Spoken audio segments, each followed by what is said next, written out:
Bom, pessoal, mais uma vez começando aqui um bate-papo interessante para a gente poder dar continuidade aqui nos assuntos sobre construção civil, compra de lote, mercado imobiliário, um pouquinho de tudo aqui que a gente fala hoje. E hoje recebendo a arquiteta Clara para a gente bater um papo aqui mais especificamente como de construção civil, as boas práticas, o que vale a pena ou não, depois que vocês compram o seu lote e poder dar o próximo passo, que é um importante aí para a construção da sua casa, do seu sonho e de constituir o local da sua futura moradia ou do seu investimento, quem sabe, né? Clara, boa noite, obrigado aí por participar mais uma vez conosco. Boa noite, Oda, obrigada. Daí é muito bom estar aqui novamente, né? Já participei uma vez e agora de novo. Obrigada pelo convite. Ah, legal. Você sabe que deu bastante interação aquela vez que participamos, bastante gente interessada e buscando tirar suas dúvidas. E eu acho que a gente conseguiu atrair bastante coisa naquela oportunidade, mas eu separei bastante coisa aqui hoje também para a gente poder conversar e quem sabe também ajudar quem não conseguiu acompanhar naquela ocasião. Legal, esse é um tema muito interessante, pertinente, parece que cada vez mais na moda o pessoal, até quem não vai construir ou reformar, é interessado por isso, né? Programas de reforma, de construção, bate-papo, Instagram, acho que de arquitetura é um dos Instagrams, né? Um dos assuntos que mais crescem. Então, vamos aproveitar, né? Vamos aproveitar. E assim, eu acho que essas dicas são muito importantes, porque além de tudo, né, se tem, lógico, todas as dicas técnicas, né, que precisam ser seguidas, as legislações, e isso ajuda muito os clientes a não cometerem gafes, erros ou gastar dinheiro com aquilo que eventualmente não precisava ou ainda não estava na hora. Sim. Ou economizar também sendo mais assertivo Com certeza. no processo, na escolha dos profissionais. Mas acima de tudo, eu acredito que tem algumas dicas também que vêm a ser bons sensos também, ou estilos arquitetônicos, para você não correr o risco de montar uma fachada que as coisas não combinem, né? Sim. Então, uma calçada de um jeito, com um tipo de revestimento no muro de outro. Ou seja, às vezes o cliente tenta sofisticar tanto que às vezes acaba até indo para um lado mais... puxa, não combinou. Talvez eu corri o risco de ficar com uma fachada meio brega, meio fora, né, daquilo que a arquitetura ou o bom gosto possa indicar para os clientes. Então, eu acho que vamos tentar explorar um pouquinho de dicas assim também hoje para a gente passar para o pessoal.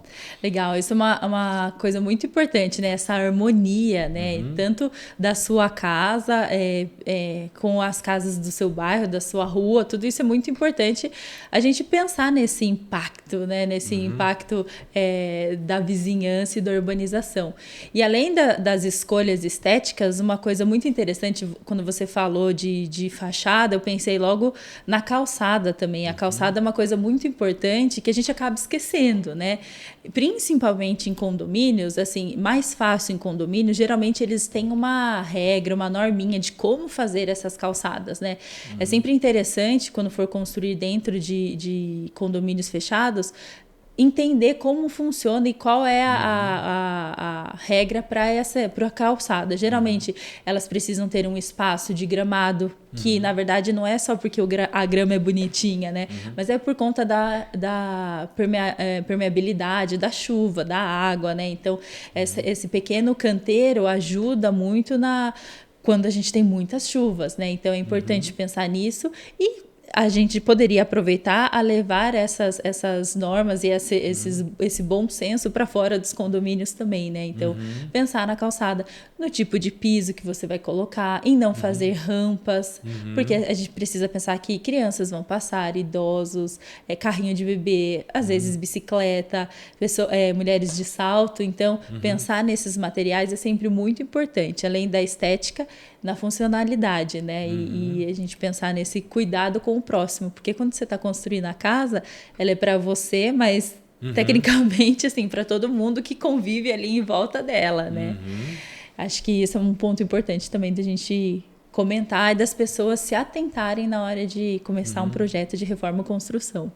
Perfeito. Realmente, acho que poucas pessoas lembram da calçada, né? Ou vão lembrar no final da obra. Sim. E, de fato, tem alguns... os condomínios têm as legislações sobre a calçada, né? Tem ou a rampa de acesso, né? De acessibilidade.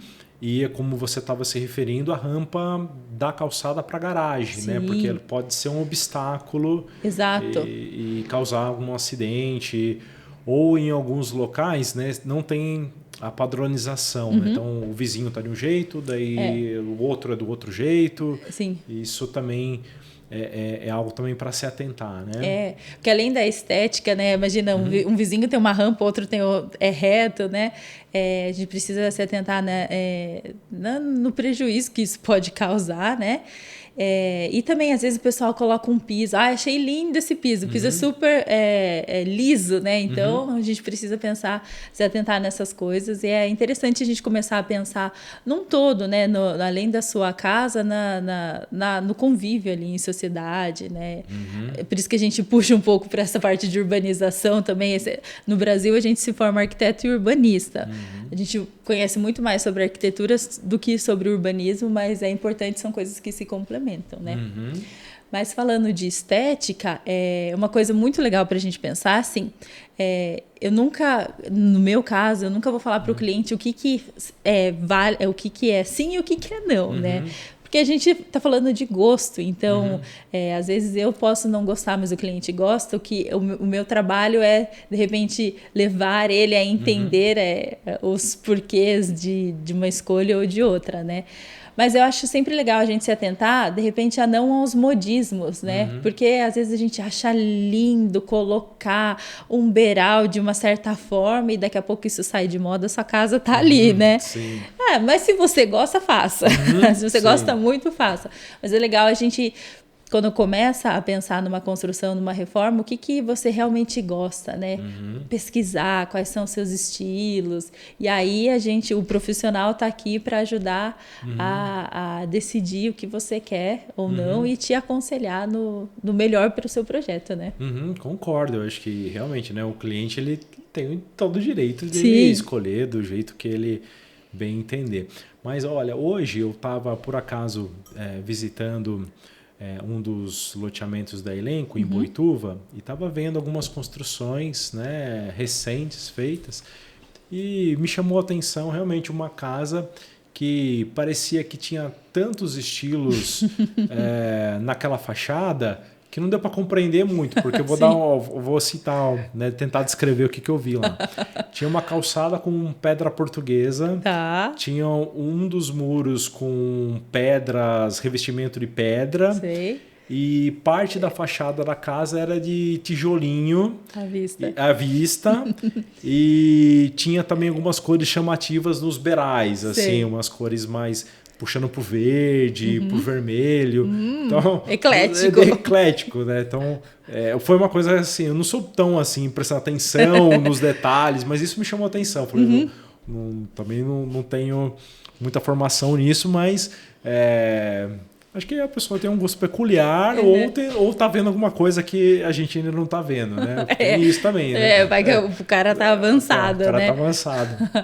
Mas é interessante a gente pensar nisso, justamente era o que a gente tava falando sobre moda. Agora tá muito em alta essa pedra moledo, que é uma pedra decorativa que o pessoal tem usado nas fachadas, é maravilhoso. Mas ter um profissional, de repente, para te guiar, ele vai te ajudar a usar o mais bonito dos materiais, mas sem juntar tudo num só, né? Todos os estilos num só. Muitas vezes eu vejo que, às vezes, os clientes escutam muito amigos. Então, assim, o meu amigo falou que esse é o mais bonito. Eu vi que na casa do famoso tal tem isso e tem aquilo. E aí ele junta tudo num só. Então, a ideia dos profissionais é que ele ajude a guiar o cliente, né? Até para ele entender. Às vezes ele não entende também o que gosta. Mas tal pessoa, fulano, falou que é bonito isso, vou colocar. Daí a hora que chama a atenção até, você está falando, até de pessoas que não são tão ligadas a essa estética de casa de construção, você fica um pouco chocado, né? Sim, é isso que você falou, a moda, né? Pô, tá na moda, vou acabar pondo, mas de repente passou a moda, aí ficou. Vai ter que fazer uma reforma depois ou se acostumar com a fachada. Nesse caso não tem problema, porque ele tem um pouco de tudo. Se tiver na moda pedra moleda, ele tem. Se tiver o tijolinho, ele tem também. Sim, sim. Mas bem, achei um ponto pra gente conversar. Acho que a recomendação é o cliente conversar com o profissional que está assessorando, falar um pouco o que ele tem na cabeça, o que ele gosta, o que ele não gosta. E acho que o profissional ir ajudando ele a se orientar e dizer aquilo que harmoniza ou não harmoniza, o que faz sentido ou não faz sentido. Acho que talvez o caminho seja por aí, né, Clara?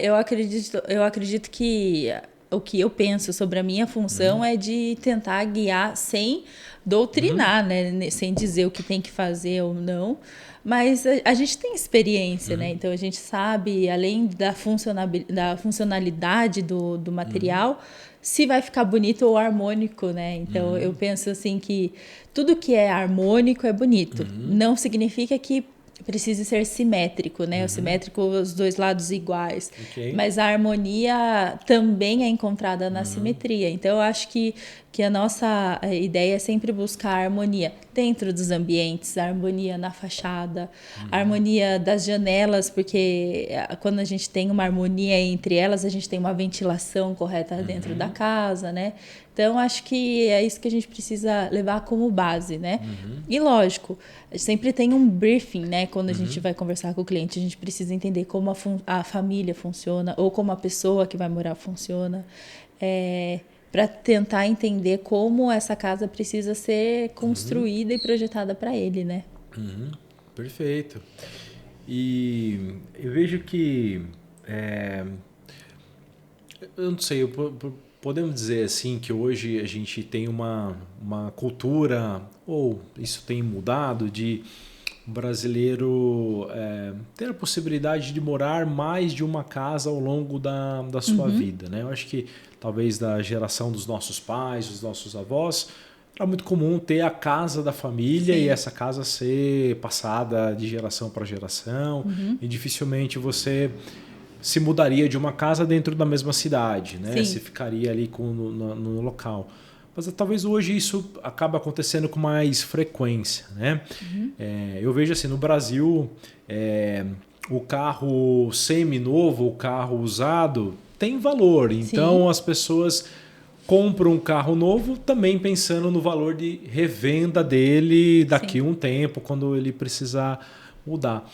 Você vê isso também acontecendo nesse mercado imobiliário das pessoas, olha, nesse momento essa casa funciona para mim hoje porque o tamanho da minha família é esse, eu preciso morar nesse bairro, ou faz sentido morar nesse condomínio ou fora de condomínio, mas que isso não é uma decisão para a vida inteira. Sim. E que eventualmente se eu precisar mudar de bairro, de local, eu também preciso ver se essa minha casa tem valor no mercado imobiliário, eu consigo não perder, enfim, né? Como que se tem visto esse tema? Assim? É muito interessante isso que você falou, porque na verdade a gente vê isso na sociedade como um todo. Você começou falando da casa, mas você deu o exemplo do carro e hoje em dia até o celular, né? Você pensa, eu vou cuidar do celular porque eu posso vender e ainda posso ter um lucro não, né? Mas posso ter um valor legal em cima disso, né?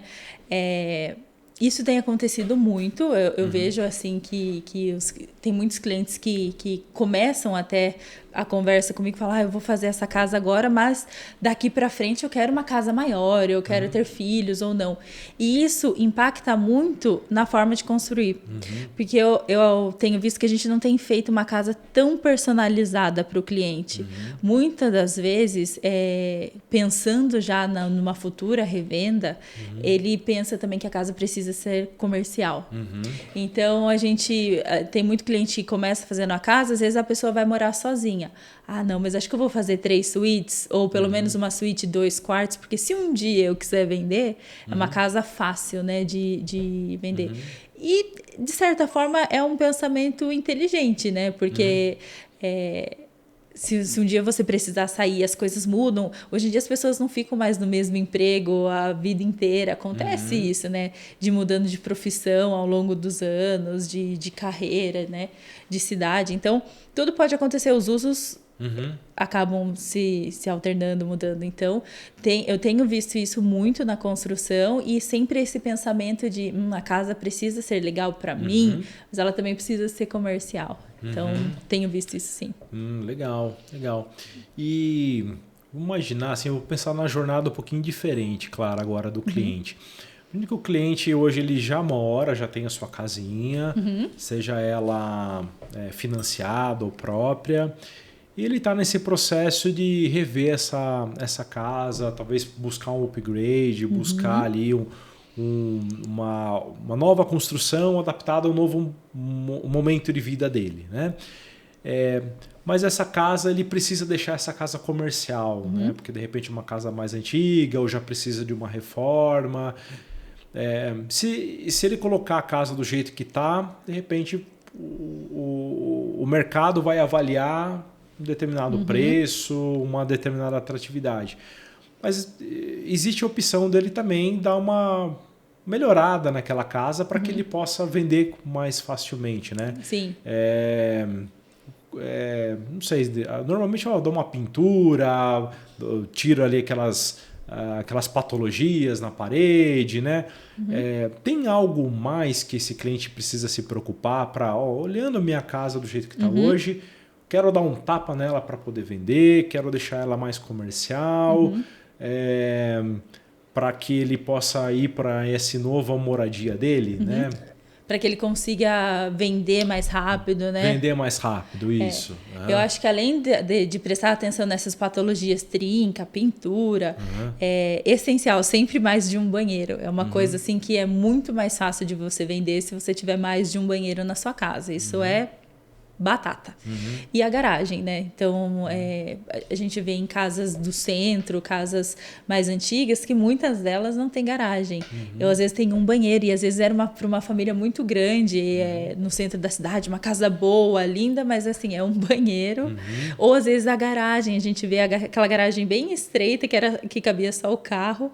Hoje em dia, às vezes, é uma família de 2 pessoas e eles têm 2 carros, tem moto, tem bicicleta. Então, uma garagem grande ou uma garagem confortável para um carro e banheiro sempre são coisas muito importantes de pessoas que vão procurar uma casa para morar. E eu tenho visto também muitas pessoas que querem já comprar a casa pronta. Então, a gente vê nesses empreendimentos, seja de prédio, de lote, que muitas pessoas compram de forma para empreender ali, né? De fazer uma casa e vender. Porque tem muita procura também por compra de casa. E quando ela for comprar a casa que seja nova, o apartamento que seja novo, ter um banheiro legal, ter 2 banheiros numa casa, né? Ter a garagem. Acho que banheiro e garagem, eu repetindo banheiro e garagem, mas são coisas importantes que eu vejo. Legal, porque é algo que, de repente, é simples do cliente resolver, né? Seja uma garagem ou seja criar um espaço para um novo banheiro, que isso vai deixar mais vendável, mais atrativa, né? Do que simplesmente bater uma tinta lá e pôr para vender. Eu acho que também um pouco o cuidado, por exemplo, a pessoa vai reformar a cozinha, na escolha dos acabamentos. Também acho que isso é uma coisa importante. Por exemplo, imagina se essa casa de pedra, tijolinha, tivesse à venda, por mais que ela fosse muito boa e você visse uma outra casa que tivesse apenas uma pintura ou um revestimento só, com certeza ela chamaria mais a sua atenção para comprar do que a outra, né? Então, assim, a escolha dos revestimentos, a escolha dos materiais mais, assim, estéticos, né, na casa também influencia. Às vezes, até é interessante, quando a gente vai fazer um projeto lá no escritório para algum empreendedor que vai fazer a casa para vender, a gente já coloca uma cor da fachada que seja mais básica, no sentido de que qualquer pessoa pode gostar. Então, pensar nisso, no tipo de revestimento que você vai colocar, também pode atrapalhar ou ajudar na sua venda. Então, tentar ser um pouco mais neutro na hora de vender a casa é muito interessante, é um ponto legal. Você falou sobre cores e voltando de novo na comparação com o carro, né? Se a gente for olhar para o gosto do brasileiro, os carros mais vendidos ou é preto, branco, prata ou cinza, né? A gente só vê isso na escala, né? Nessas cores. Raramente você vai encontrar um carro de outra cor ali, né? Ou seja, sempre trabalhando no seguro, né? É verdade. Acho que, de repente, entender essa sociedade como ela está pensando na segurança, né? Então, assim, não se arrisca muito, né? O carro vai ser sempre da mesma cor, porque se um dia eu for vender, nossa, um carro amarelo, até vermelho hoje em dia é difícil de ver, né? Um carro vermelho vai ser difícil de vender. E antigamente até tinha mais carros vermelhos, né? Hoje é difícil de encontrar, né? Há pouco tempo, né? Antigamente a gente ainda tinha o Fusca azul. Aí tinha várias cores, tinha várias cores, mas agora fica um pouco sem graça, né? Mas é a segurança, né? De saber que eu vou conseguir trocar o carro, que eu vou conseguir vender, que alguém vai querer, né? Então, é essa segurança que a pessoa que faz a casa para venda, ela pensa, preciso pensar que vai ser seguro, vai ser mais fácil de vender, da pessoa escolher, né? É um ponto interessante. Para considerar, né? Sim. Legal. E agora, para quem pensando em construir mesmo, né, a sua casa, do seu jeito, do seu sonho, tá lá com o lote, né? E agora, né? O que eu faço? Para onde eu começo? Para onde eu vou? Estou com o meu lote, o loteamento já está liberado para construir. O cliente vai começar uma jornada ali, né? De até ter a casa, as chaves na mão, enfim, tá tudo bonitinho, com planejado, da casa dos sonhos, né? Essa é a pergunta que você mais ouve, né? Por onde eu começo? O que eu faço? Por onde eu começo, sim. E é até interessante quando tem empreendimento novo na cidade, às vezes ainda nem foi liberado e acontece de já vir cliente atrás do escritório perguntando: eu comprei um lote em tal lugar, eu comprei um apartamento e agora o que eu faço, né? Realmente é uma das questões mais importantes. Então, para eu resumir o passo a passo, seria você ter a matrícula, de repente, a matrícula no seu nome, mas se você não tiver a matrícula no seu nome e tiver o contrato de compra e venda, já é possível você começar a aprovação do seu projeto na prefeitura, a construção da sua casa. Então, é sempre bom se atentar a essa documentação.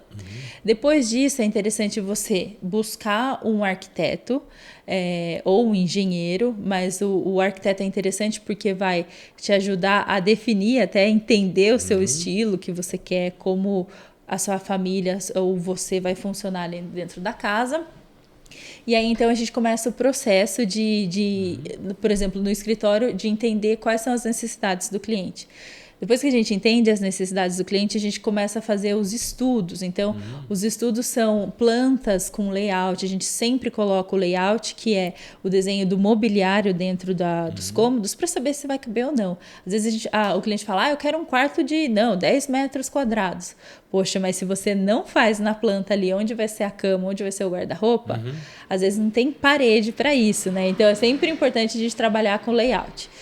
A partir do momento que o cliente aprova o layout, a gente também já começa a fazer fachada para ele entender. A gente começa o processo de documentação de projetos executivos, projeto de prefeitura. Então, a gente faz todo o projeto pronto para que seja aprovado. Quando num condomínio, pelo condomínio, e após a aprovação do condomínio, a gente aprova na prefeitura. Então, a gente começa estudos, aprovação no condomínio, aprovação na prefeitura, projetos executivos, que são os projetos que o empreiteiro, o pedreiro vai usar para construir a sua casa. E aí, depois desses projetos, é só começar, é mais simples. E aí você busca um construtor. Antes disso também, a gente, é sempre importante a gente procurar um engenheiro estrutural, se você quiser também um engenheiro elétrico, hidráulico, para ter esses projetos complementares que vão te ajudar muito a economizar, a não gastar onde não devia, ou de repente ter problemas futuros, ou às vezes até durante a obra. Então, o engenheiro estrutural vai fazer todo o dimensionamento das cargas de paredes, pilares. E aí, depois disso, sim, aí a gente procura um construtor, um empreiteiro, para poder fazer o projeto da casa. E depois disso, a gente ainda tem o projeto de interiores, né? Que o cliente pode definir se quer fazer logo no começo ou não, para assim a gente ver quais são os tipos de revestimento, acabamento de fachada, se vai ter marcenaria, iluminação ou gesso. Então, o processo é mais ou menos isso. Ele é longo e, de repente, para quem não conhece, pode ser até complexo, né? Sim. Mas eu queria até trazer um ponto, você foi falando, foi me dando surgindo vários pontos aqui para a gente abordar. E o quão importante é um projeto de interior, né, Clara? Eu vejo assim que quando a gente olha para um ambiente, por exemplo, um apartamento, puxa, acabei de conquistar um apartamento, vou lá, entro dentro do ambiente e falo, puxa, mas é esse o espaço? Parece que ele é pequeno, parece que não cabe, vai caber aqui o meu sofá, a minha cama. E às vezes o cliente, e eu falo por mim, às vezes eu também tenho dificuldade de enxergar quando eu estou vendo uma caixa toda em branco.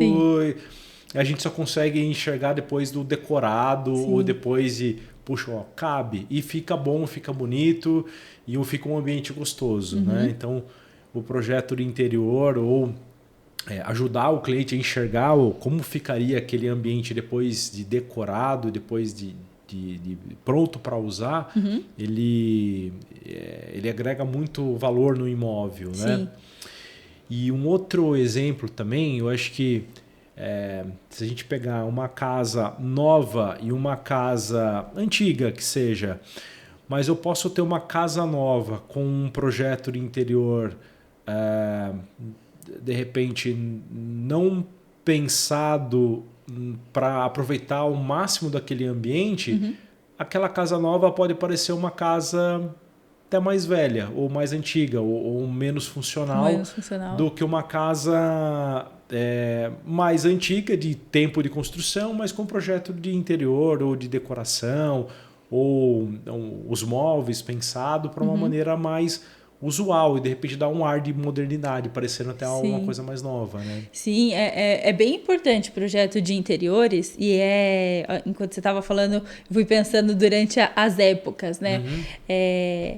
Antigamente, há 20 anos, 15 anos, até menos, 10 anos, era muito comum da gente terminar a casa e ir numa loja de móveis, comprar um guarda-roupa, comprar o móvel da cozinha, né? E a gente já sentia que as coisas não se encaixavam muito bem, né? Mas anteriormente a isso, até os arquitetos já faziam a casa e já pensavam no guarda-roupa, né? Por exemplo, tem muita casa antiga que a gente vê, nossa, já tem um guarda-roupa embutido, nossa, já tem armário. Até onde é o meu escritório hoje, a gente tem um espaço no corredor que tem um armário embutido, que é onde, do lado do banheiro, onde você já colocava roupa suja. Então, assim, era pensado. Se a gente pensar em Gaudí, em Barcelona, até a fechadura da casa ele pensava. O Niemeyer também, já vi vários projetos residenciais dele, que já tinha o aparador na entrada. Então, ele pensava num todo. Mas na prática isso começou a mudar. E aí sim, a gente começou a comprar móveis em lojas convencionais. Qual a importância disso hoje? Principalmente num apartamento, por exemplo, ou numa casa pronta. Que se você não fizer esse projeto, as coisas não vão ficar harmônicas, que era o que a gente estava falando dentro, vão parecer antigas e vão parecer que não são funcionais, e não são mesmo. Os espaços são menores hoje. Então, se a gente não fizer um projeto pensado para cada espacinho do apartamento, para cada espacinho da casa, vai ser um espaço perdido, você não vai conseguir armazenar tudo que você precisa. Então, além da estética, a gente precisa pensar nessa funcionalidade e também para você conseguir até se expressar ali, né? Eu gosto de uma TV grande, então eu preciso fazer um painel legal para segurar ela. Tenho muitas roupas, tenho muitos sapatos, preciso pensar nisso. Então, o projeto de interiores do arquiteto com o cliente, eu sempre falo que o projeto nunca é do arquiteto com o cliente, é sempre uma colaboração, né? Ele é muito importante para você conseguir valorizar o seu imóvel, valorizar a estética, a funcionalidade e a harmonia e a convivência das pessoas dentro da casa, né? Muito legal, muito legal. É tentar, assim, como se o imóvel vestisse a pessoa, né? Para estar ali ser funcional no seu dia a dia, ser útil e atender seu estilo de vida, né? Sim, é o toque final, né? Muitas pessoas deixam isso, inclusive, até para o final. Não é um problema, mas às vezes se você não começa a pensar nisso antes, é o que eu falei. Putz, eu não pensei onde eu ia colocar o guarda-roupa. E agora tem uma janela e uma porta do banheiro e a porta da entrada do quarto. Onde eu vou colocar a TV? Acontece muito isso.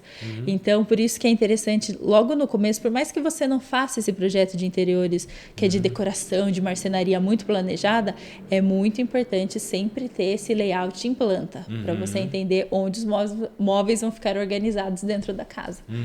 Legal, boa dica, né, para quem está pensando em construir. E algo assim, que não tem limite para o cliente sonhar, né? Não. Talvez seja uma coisa lá na frente, mas já tem que ir pensando desde já também, né? Para ir se adaptando e amadurecendo também. E é um investimento considerável também essa parte do interior, né? Claro, os móveis planejados, eles têm um valor significativo no total do projeto hoje, né? O acabamento é a hora que o cliente começa a chorar, que ele precisa comprar louças e metais. Nossa, eu vou pagar isso num vaso sanitário. Sim, louças, metais, revestimentos e marcenaria é um investimento grande e é uma boa parte da obra. Então, quanto antes você começa... Antes você se planeja, né? Então, ou às vezes eu até falo para o cliente, não quer fazer agora, não quer executar agora, tudo bem, mas faça o projeto, porque você vai saber quanto vai custar e você vai conseguir se planejar para os próximos meses e anos, né? Então, é importante ter. Legal, legal. Assim, também a gente estava até discutindo, né? O que vale mais a pena? Você ter um metro quadrado ou um projeto mais eficiente, mais, né, que um projeto racional, inteligente. Lógico, todo mundo quer o máximo de espaço possível, mas como você falou, o espaço por si só não aproveitável, ele de repente é um custo, né? Sim, fica inútil, né? E a gente sabe o custo do metro quadrado hoje para se construir, para poder comprar, seja pronto ou não. Acho que por isso talvez quanto mais racional, mais inteligente e mais adaptado é uma boa saída ali para o cliente, né? E também eu acredito que não ter pressa. A gente até estava conversando, né? Que quando a gente começa a pensar na casa, ela já começa a já tá ali no campo abstrato da mente. Daí a hora que ela começa a se materializar, você fica ansioso mesmo, quer ver a casa pronta, né?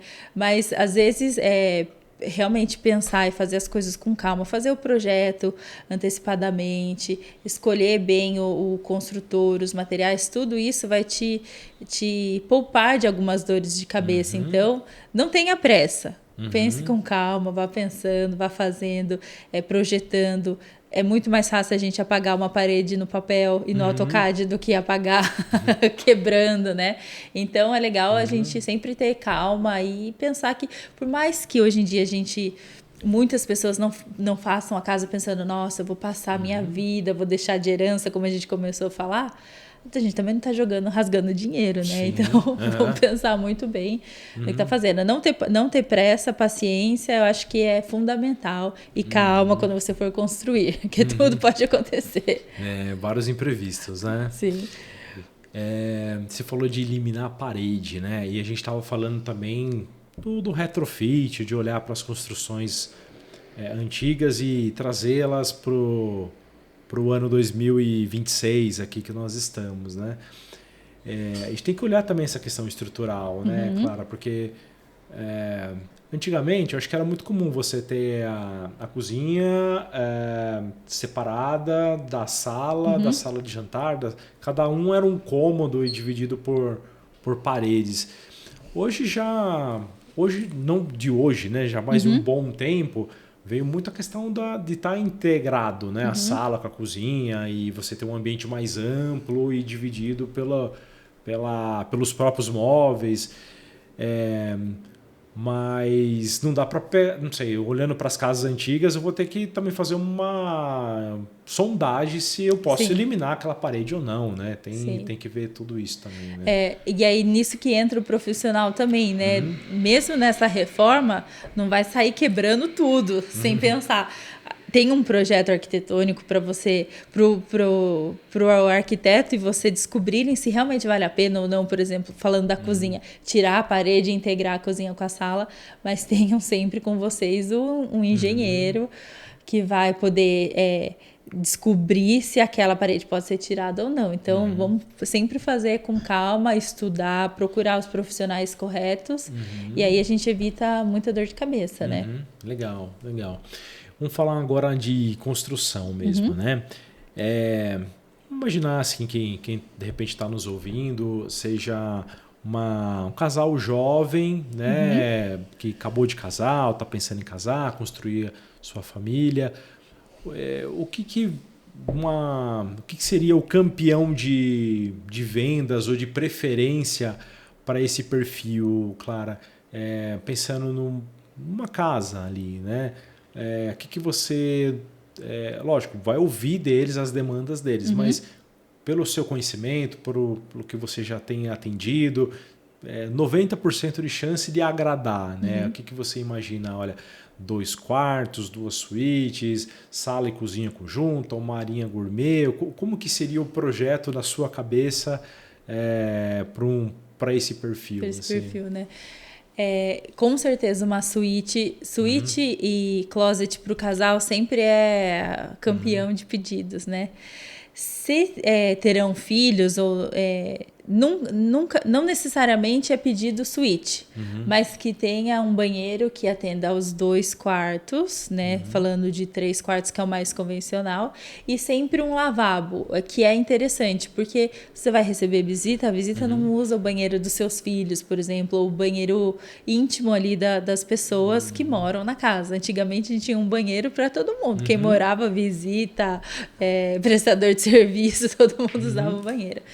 E eu acho que muito a integração, que era o que a gente estava falando anteriormente também, porque hoje em dia a gente, pensando assim no perfil, as pessoas ficam muito do celular, né? Então elas acabam se fechando um pouco ali naquele mundinho, e então essa integração de ambientes é interessante porque está todo mundo fazendo ali suas coisas, os pais estão cozinhando, os filhos estão jogando, estão estudando, mas está todo mundo no mesmo ambiente. Então, acho que por isso que essa integração desses ambientes sociais da casa são muito valorizados e as pessoas têm pensado nisso.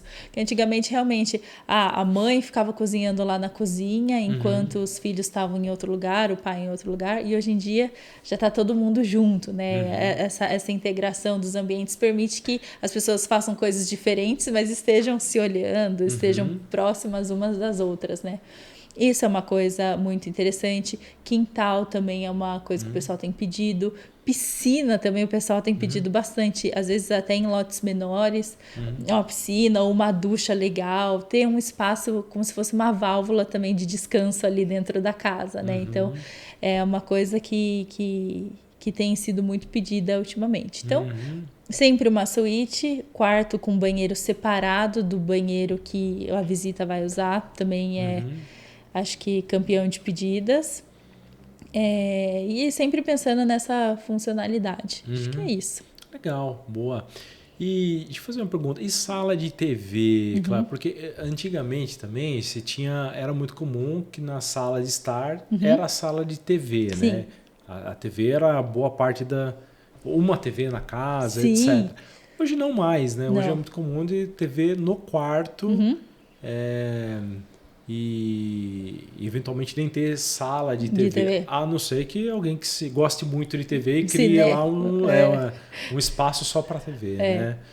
E se sabe que sala de jantar também é uma coisa que tem caído em desuso. É mesmo? Porque o pessoal, praticamente assim, 99% das casas eles fazem a área gourmet, a área de lazer. E a área de lazer já tem acoplado a sala de jantar, já tem junto ali. Okay. Então a gente não tem feito realmente a sala formal de jantar, né? Esses dias eu visitei uma casa mais antiga, mas não tão antiga, do começo dos anos 2000, e a gente via a sala de jantar separado da sala de estar separado da cozinha, né? É isso que a gente está falando, de integrar todo mundo, das pessoas se integrarem.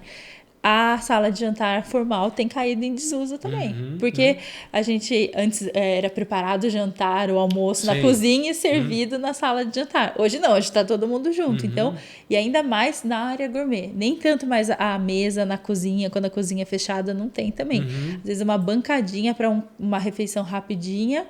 E a mesa de jantar, ela tá na área gourmet, ela não tem mais uma sala para ela.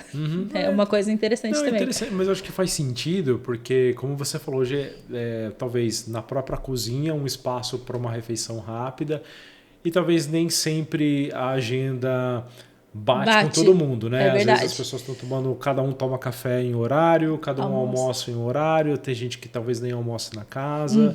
É verdade. A janta também talvez aconteça de maneiras separados e não vai ter aquele momento que todo mundo se reúne, a não ser talvez no final de semana e aí você vai na área gourmet que vai ter o espaço. Que os amigos vão vir, a família vai se reunir. Então é verdade, faz muito sentido isso daí. A rotina hoje em dia está muito corrida e diferente, né? De uma pessoa para outra dentro da mesma casa, né? Não tem mais aquela coisa, vai esperar o pai chegar, a mãe chegar, os filhos chegarem para jantar, né? Então é isso aí, é o final de semana, é a área de lazer que comporta hoje em dia a mesa de jantar. Que também funciona com esse espaço de descompressão que você comentou, né? Falou, ou é a piscina, ou é um furô, ou né, um quintal que seja para tomar sol, né? Puxa, eu quero tomar sol. Sim, então, fico o dia inteiro no ar-condicionado, né? A semana inteira, né? Então, e parte de jardinagem, acho que vai depender de tipo de cliente, né? Claro, imagina que vai ter cliente que vai querer ter um espaço ali para ter sua plantinha, para cuidar, que gosta da grama. Provavelmente vai ter aquele cliente mais prático que, poxa, eu quero pôr concreto em tudo, piso em tudo, que eu quero saber de cuidar, ou aí você vai trazer bicho, eu não consigo cuidar, não tenho tempo para cuidar de manutenção planta, da grama, sempre escuto isso. Tem muita grama, manutenção da grama. Isso é bem mesclado, tá? Eu não consigo dizer se a maioria gosta de jardim ou não gosta, porque eu tenho um cliente que ama jardim, por mais que dê muito trabalho, ele ama, ele gosta daquilo. Eu também gosto, eu acho que dá um respiro para casa, né? Tanto das plantas quanto do olhar, de respirar mesmo, quanto do olhar. Mas a gente tem alternativas. Hoje em dia a gente pode fazer o jardim com pedriscos, com seixos, então que diminui um pouco a manutenção da grama. E ao mesmo tempo eu tenho cliente que fala assim, deixa só o que a prefeitura pede de área permeável. Pode ser até na calçada, quero concretar tudo. Sim. Então é bem meio a meio, tá? Legal. Talvez esse seja até um ponto até para a gente entender um pouquinho da preferência, quem está ouvindo esse podcast, né? Coloque nos comentários, né, se você prefere casa com jardim ou casa sem jardim, né? Só no concreto, não quero ter o mínimo de manutenção possível. Deixa aí pra gente vai olhar tudo e vamos saber quem tá ganhando, se é casa com jardim ou casa sem jardim. Né? Eu quero saber, porque eu não consigo responder. Hoje, pra mim, metade gosta, metade não gosta. Sim. Então é legal a gente descobrir isso também. Como que é a preferência do povo hoje, né? E casa terra ou sobrado, Clara? Olha, muitas pessoas têm pedido casa terra. Isso eu consigo dizer na porcentagem que é mais de 50% as pessoas têm pensado na casa terra. É engraçado porque eles falam assim, um dia quando eu ficar velho, como que eu vou subir as escadas, né? Não, você precisa se movimentar, vamos subir as escadas, né? Tem preferência, sim, por casa terra, mas o sobrado tem o charme, o sobrado também tem a chance de você ter um quintal maior, né?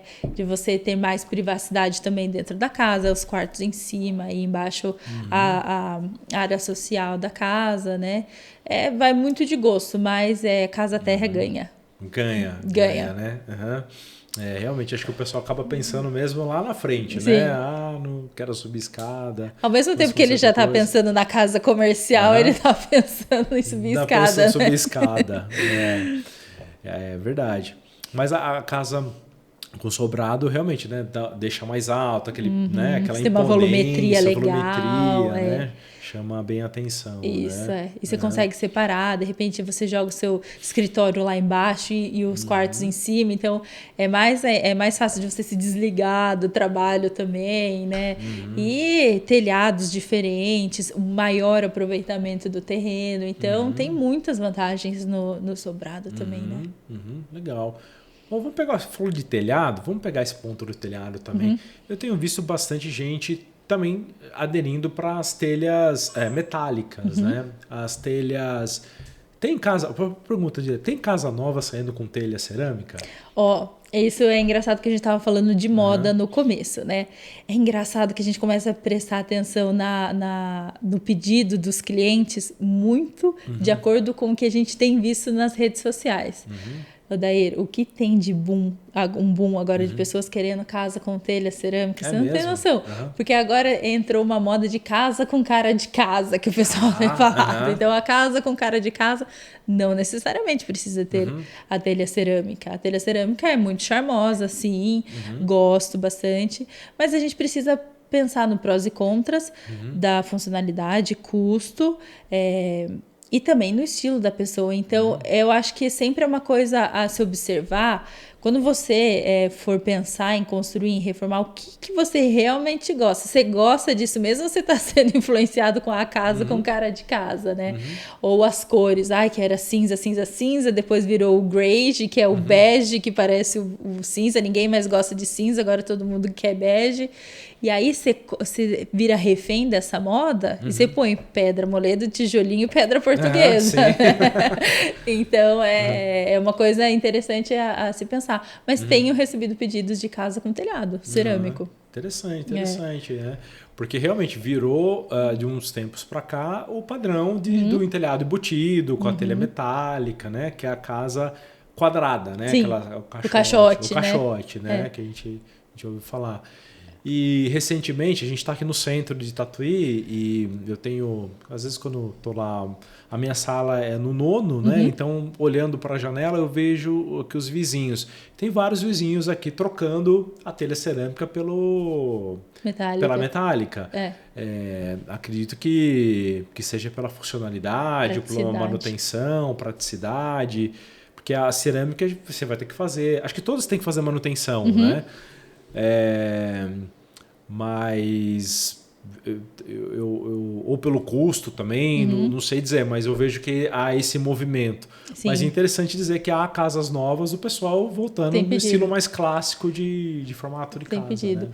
O interessante da casa caixote ou até de uma loja, de um ponto comercial, dela ser assim, são os recursos novos de modernidade. Então, ar-condicionado, você consegue esconder a condensadora, você consegue colocar as placas de fotovoltaica, boiler para aquecimento de água. Então, é um telhado funcional.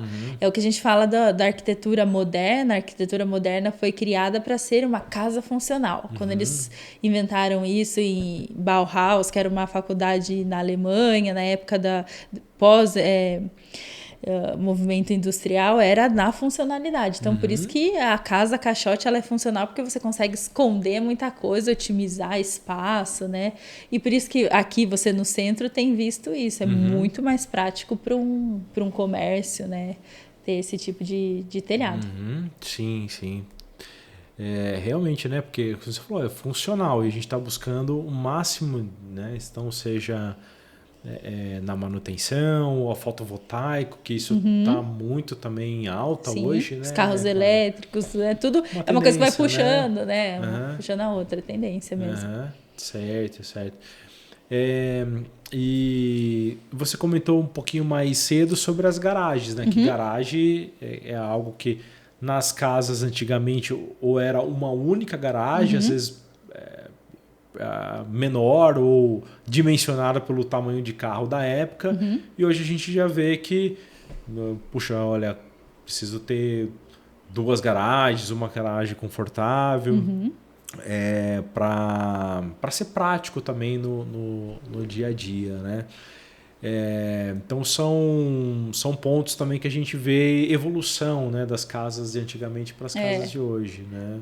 Analisando a sociedade, é o que a gente falou, às vezes um casal, cada um tem o seu próprio carro, ou tem o carro de passeio, o carro de trabalho. Muitas pessoas têm optado por carro elétrico e o carro convencional, então, juntos, né? Então, a garagem, a gente vê hoje na sociedade é o carro, né? O carro, hoje não, né? Sempre foi muito importante, mas hoje em dia é mais fácil de você ter mais de um carro por família, né? Então, garagem é uma coisa que o pessoal sempre pede. Garagem para 2 carros, ou uma garagem confortável é um ponto importante da nossa sociedade brasileira. Em outros lugares não são assim, mas assim, a gente vê a sociedade americana, os brasileiros, o carro tem um espaço importante na casa, no projeto da casa, tem. né?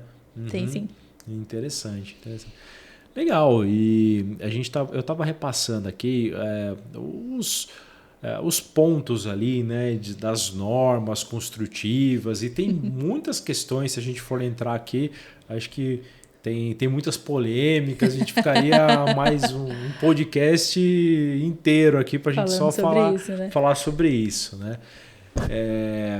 Mas tem bastante pontos, né? Que seja recuos frontais, se a garagem é coberta ou descoberta. Eu acho que tudo isso, né? Claro, o importante é cada cliente buscar as informações lá no seu condomínio, né? Na sua associação de moradores, e também ver como que a prefeitura regra tudo isso, né? Isso é muito importante, e quem vai conseguir te auxiliar é um profissional, um engenheiro, arquiteto, associação do condomínio. Então, antes de qualquer projeto começar, essas normas, elas precisam estar... precisam ser seguidas fielmente, senão não acontece. E às vezes... Tem lei tem norma que a gente fala, poxa, isso daí podia ser um pouco mais afrouxado, um pouco mais livre. Mas, por outro lado, às vezes tem cliente que tem casa no centro, às vezes nem é condomínio, e fala, não, eu quero cobrir a garagem, que é o recuo, quero cobrir a casa inteira. Não, porque é muito melhor. Como que a prefeitura não deixa fazer isso? Mas...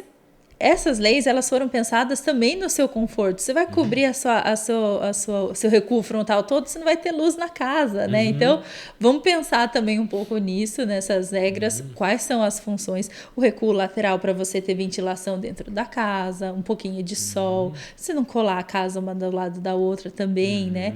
Então, é sempre importante a gente ir atrás, né? O profissional vai atrás disso para você. Mas para você entender essas leis e essas normas, porque às vezes você também pode não conseguir construir sua casa se você não seguir isso, né? Então é importante sim ir atrás desse conhecimento. Desse conhecimento, até antes mesmo de, né, ou melhor, adaptar, né, assim, o seu projeto, né? Acho que, como você falou, as regras, ela visa criar uma padronização até para que não venha alguém do seu lado e construir alguma coisa que você não queria que construísse, né? Então... a harmonia, a boa vizinhança é um ponto muito importante. Você não faz na sua casa e aí vem um outro e faz, e aí tira tem uma janela no seu quintal, tira a privacidade, tudo isso, né? Então essas regras têm um fundamento, né? Com certeza. E acho que isso ajuda a valorizar o bairro e ter uma identidade, né? Sim. Muito, muito legal. Eu estou dando uma olhada aqui, ver se eu acabei deixando de passar algum ponto aqui para a gente conversar, debater. Tem um ponto aqui, Clara, que sempre é uma dúvida, né? Ou que a gente vem vindo também como uma tendência, que são esses estilos de materiais e construtivo, né? Acho que se a gente estava falando assim, o tradicional é a alvenaria, né, comum, do tijolo, cimento, aço, concreto, mas a gente tem visto também cada vez mais outros estilos de construção, que agora é o steel frame, o wood frame. Acho que já são termos que cada vez mais estão fazendo parte da boca das pessoas e querendo saber um pouco mais sobre esses estilos, né? Sim. E eu acho que a gente está numa inflexão muito em relação a custo, porque eu acho que, embora esses métodos eles são também mais racionais, mais práticos, a casa industrializada, mas ainda o custo talvez ainda não chega a ser atrativo para o cliente dizer eu vou deixar de ir para o tijolo e vou para o método industrializado, né? Na teoria, o industrializado deveria ser mais, ter um preço interessante porque é mais rápido, ao mesmo tempo. Então, sempre precisa pensar nesse custo. A gente tem visto que galpões comerciais, industriais, eles já têm ido diretamente para o pré-moldado, que é uma forma também mais conhecida do brasileiro, pré-moldado e steel frame por conta de resistência, praticidade, tempo, limpeza, obra limpa, menos prestadores de serviço, né? Então, é questão de pesar e balancear isso. Eu acredito que a gente tem um futuro promissor nisso, mas a gente também é muito conservador no seguro, era o que a gente estava falando, dessa segurança de alvenaria. A alvenaria a gente conhece, a gente sabe como funciona, qual é o passo a passo dela, né? Mas é sempre interessante. Eu ainda não fiz nenhuma casa de steel frame. Já participei de projetos industriais com isso, mas de residencial não. Mas é muito interessante a gente se atualizar e pesquisar, porque a gente também precisa se modernizar, né? Faz parte do nosso crescimento, né? Mas são técnicas construtivas muito interessantes e que as pessoas deveriam procurar saber mais também sobre isso, para a gente ter um movimento diferente na construção, né? Eu vejo assim que talvez a tendência é que há um misto de estilos de construção, né? Também. Então, de repente, eu posso usar uma solução de steel frame para aumentar um vão livre, com ou para certeza. ter, né? Não é que a casa inteira será com estrutura de steel ou de wood frame, mas se vai misturando os estilos para conseguir soluções diferentes. Sim. Pode ser que seja um primeiro passo, né, para ir evoluindo nesse sentido, né? A gente pode ver, na verdade, isso que você falou, a gente pode ver em condomínios em quase 70% das construções. Todas as garagens são feitas de steel frame, são feitas de vigas metálicas, de pilar metálico, porque é uma forma rápida de fazer. Em condomínios de meio lote é super aprovado pela prefeitura, ela até pede que seja esse abrigo desmontável que a gente fala, que é de madeira ou de estrutura metálica. Reformas, a gente fez uma reforma aqui no centro da cidade de um casarão muito antigo, onde não tinham pilares, as paredes elas são portantes, né? Significam que elas mesmas seguram o peso do telhado, enfim. Como que a gente faz para abrir esse vão? Porque ia ser um prédio comercial, um restaurante. Como que a gente tira essas paredes de dentro? Porque as paredes dos cômodos seguravam o telhado. Então, a gente partiu para a parte de steel frame. Então, a gente colocou a viga primeiro no lugar e depois a gente veio quebrando as paredes. É um misto. Eu acho que em reforma de casas antigas, de construções antigas, sempre vai ter esse misto de steel frame, de metálico com convencional e alvenaria. E nas casas, hoje em dia em condomínio, a gente vê praticamente em todas as garagens sendo feitas desse jeito, né? Então, realmente, é verdade, já há um misto desses materiais, né? No nosso dia a dia. Perfeito, ótimo. Acho que assim, tem alguma dica final, Clara, que você queria passar? Ou até para dar essa dica final... o que você ouve mais de dor do cliente, o que o cliente está buscando, de repente até ajuda a gente a dar uma orientação para as pessoas que estão assistindo, estão querendo buscar algumas informações, né? Seja do regulamento, como a gente acabou de falar, seja da estética, que a gente também comentou um pouquinho hoje, ou de planejamento mesmo para conseguir esse passo a passo. Ou também algum outro ponto que a gente acabou não falando hoje, o que você consegue aí trazer para a gente, né? De dica, né? A gente tem várias dicas, inclusive a gente pode falar de dicas de regulamentação, de estética, de construção, né? Do passo a passo, mas eu acho que o primeiro passo é saber o que você quer, ou pelo menos tentar entender o que você quer para uma reforma, para uma casa. Segundo passo, buscar um profissional adequado para isso. E é muito importante que você se dê bem com esse profissional. Não digo assim que você precise forçar uma amizade, mas é quase que um casamento. Esse profissional vai com você até o fim, né? Você vai ter dúvida durante a obra, durante a reforma. Então é interessante esse bom relacionamento. Façam pesquisas, entrevistem arquitetos diferentes, engenheiros diferentes. Busquem isso, porque esse relacionamento é muito importante durante a sua obra, para você ter um pouco mais de facilidade e calma durante todo o processo. Eu diria que esse é o fundamental. Você buscar um profissional competente e que vá atender as suas expectativas, ou que então vá colocar o seu pé no chão e vá fazer você entender o processo de uma construção e de uma reforma. Essa é a primeira busca. E eu acho que também a gente poderia pedir para o pessoal deixar essas perguntas, essas dúvidas, de repente, até sobre o IP4 que a gente vai começar agora. Quais são as perguntas que eles têm de como construir isso, dessas normas, também de estilos, e a gente pode fazer um bate-papo rapidinho respondendo essas questões, que acho que agora vai começar a surgir muitas dúvidas, né? A gente poderia fazer isso. Não, acho que é uma boa sugestão. Acho que podemos até pedir para o pessoal encaminhar perguntas, dúvidas sobre o próprio IPs4 que a gente vai liberar. Se bem que tem um manual do proprietário, mas de repente até para ajudar a esclarecer algum ponto daquele material, alguém endereça a dúvida, põe aí nos comentários ou encaminha para a gente nos nossos canais. A gente pode voltar aqui, né, claro, num outro momento, com todas essas perguntas aqui e destrinchar isso com o pessoal, né? Com certeza. Será um prazer. Ótimo. Clara, como que o pessoal faz para te encontrar o seu escritório, quer passar os seus contatos? Sim, a gente pode até depois deixar na descrição do vídeo, mas o meu nome é Clara, mas o escritório tem um outro nome que se chama Arquitertulhas.